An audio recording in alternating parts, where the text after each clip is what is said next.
Larry, Christmas has come early this year. I'm making another video.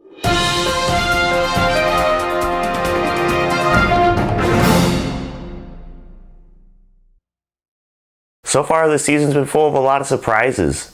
A lot of injuries to key players who have taken down a lot of teams. Ezekiel Elliott can't decide whether or not he wants to be suspended or if he doesn't want to be suspended. And for the most part, the league has had a lot of parity. In the Premier Conference, we've had more teams at 5-3 through this part of the season than ever before. And in Conference number 2, we have 6 teams that are able to get promotion this year, either through winning the regular season or through winning the playoff tournament. For those of you at home, this is number 6 after the Dodgers game tonight. So with that, let's take a look at the action through week number 8 in Conference number 2.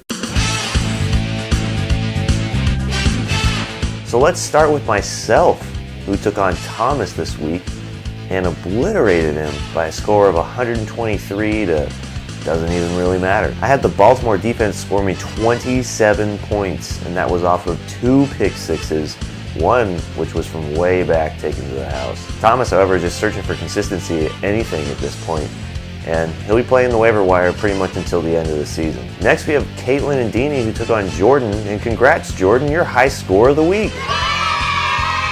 Jordan had DeAndre Hopkins score 32 points for him, and it's not like Caitlin and Deanie had a bad game.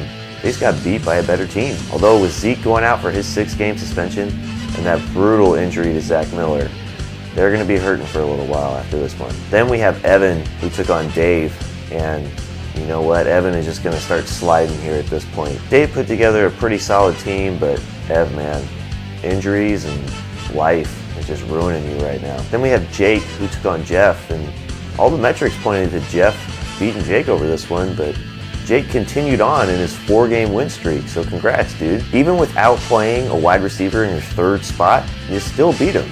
So just imagine what would happen if you would have picked a random person and placed him in there instead. And Jeff, dude, it's time to give up on Dante Moncrief. I think this is the 3rd week in a row that he has had 0 targets. Then we have Eric, who took on Craig, and Eric has just continued to be unlucky. He scored over 100 points, but lost to a better team. Craig didn't even have a flex player. He played DeMarco Murray, who had a bye, and he avoided the bye penalty by texting me beforehand just saying that he didn't want to drop anyone. Finally, we have Anthony and Steve-O, who took on Chanel and put together win number 6 in a 6-win streak. Jimmy Graham and the Minnesota kicker put together a decent run for them, but it wasn't like they really had to do much against Chanel anyways. She only put up 63 points. So with that, we're going to take a look at the standings in Conference number 2. Currently, we have 5 teams at 5-3 or above. And Anthony and Steven look like they're going to run away with this one for the regular season, as they're sitting at 7-1. They have a good shot at winning promotion up into the Premier Conference, and frankly, unless they have a really bad slide or a crazy injury hit them, I think you're going to be facing them in the Premier Conference next year. Let's look at the power rankings now for Conference number 2. As you'd expect, I'm first, as I have great metrics and everything, and really, I'm just not going to be stopped. Evan, however, the only thing holding you up, bud, is your record, as the rest of your metrics have started to slide.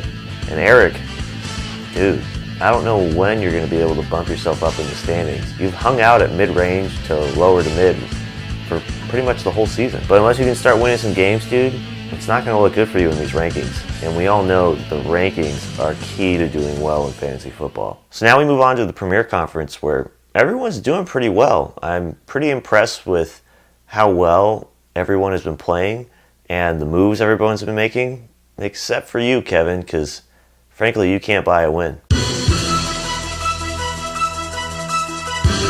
First was Jared versus Chris, where Jared put together a pretty decent win. You know, Chris isn't any slouch, and he put up 118 points, so Jared needed every single player to do something. He had a Zeke and Will Fuller put together big games, but with Zeke's suspension, we'll see how he does for the rest of the season. Then we had Dan, who took on Andrew, and as we all know, Andy is a little bit inflated in the power rankings. And I think that all of that is finally starting to catch up to him. Because frankly, losing to Dan by over 50 points, that's just embarrassing. Next we had Larry, who took on Ryan, and Larry, as you guessed it, was high scorer of the week again.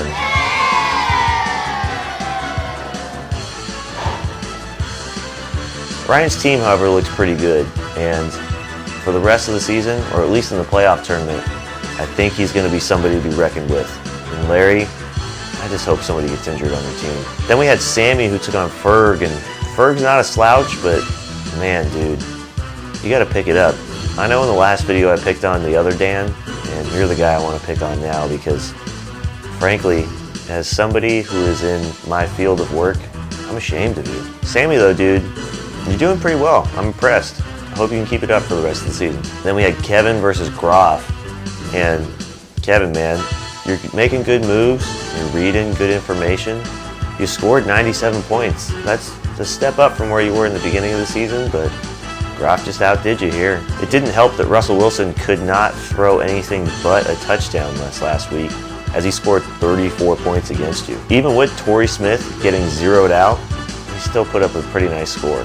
Finally, we had Matt take on Kevin in a battle of the outdoorsmen, and the Canyoneer won in this one. For those of you who don't know, Matt has hiked the PCT multiple times, and he likes to tell everybody about it. But frankly, it's a little bit of a bitch because all you're doing is walking.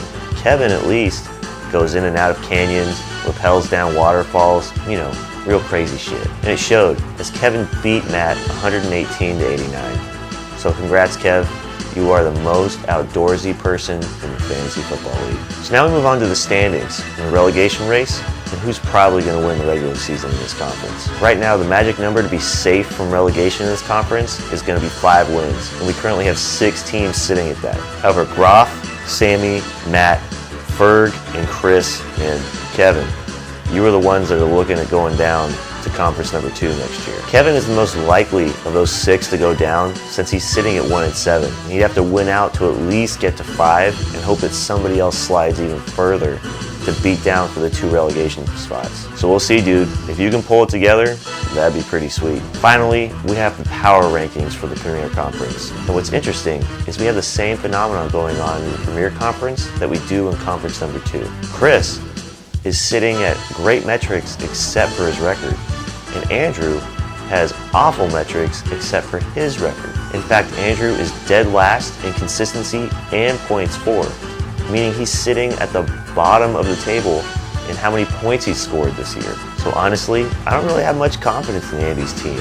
Meanwhile, Chris, even though he's sitting in the relegation zone right now, I think he's going to be able to pull himself out of it and get some wins for this year.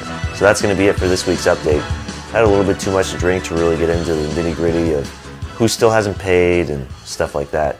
And just remember that week 11 is when the trade deadline hits. So if you want to try to make a run into the playoff tournament, or you feel like you've completely lost it altogether and you just want to give up hope on this season, try trading around, see what happens. I know Evan's looking for some people. With all that said, cheers guys, hope you do well this week.